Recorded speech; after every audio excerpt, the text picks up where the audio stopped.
I-share ko nga nakaraan na tumigil muna ako sa pagtanggap ng mga orders ng crochet project. At yung ilan nga sa mga orders ay kinancel ko muna. Dahil nga hindi ko rin mapaglaanan pa ng mahabang oras yung pagko-crochet para nga sana naman ay mapadala ko rin ng mas maaga yung kanilang mga order. Nga sa dahilan kung bakit hindi muna nga ako tatanggap ng mga orders ay ang magkaroon talaga muna ng quality time kay Via habang sa ganitong age siya. Sabi nga sa akin ng asawa ko na napakabilis lang ng panahon.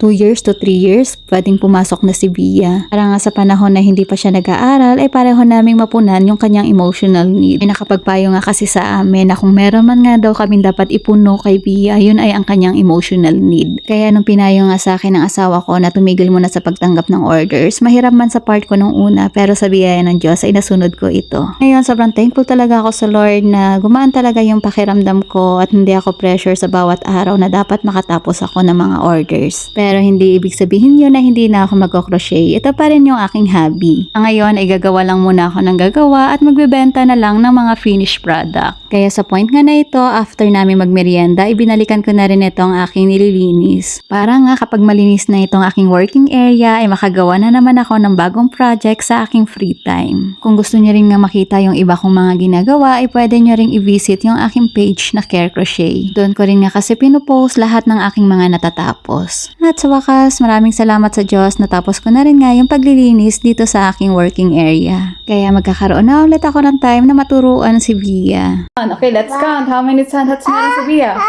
1, 2, 3, 4, 5, 6, 7. Good job. What color? Red. What color? Hanggang dito na lang for this video. Thank you for watching.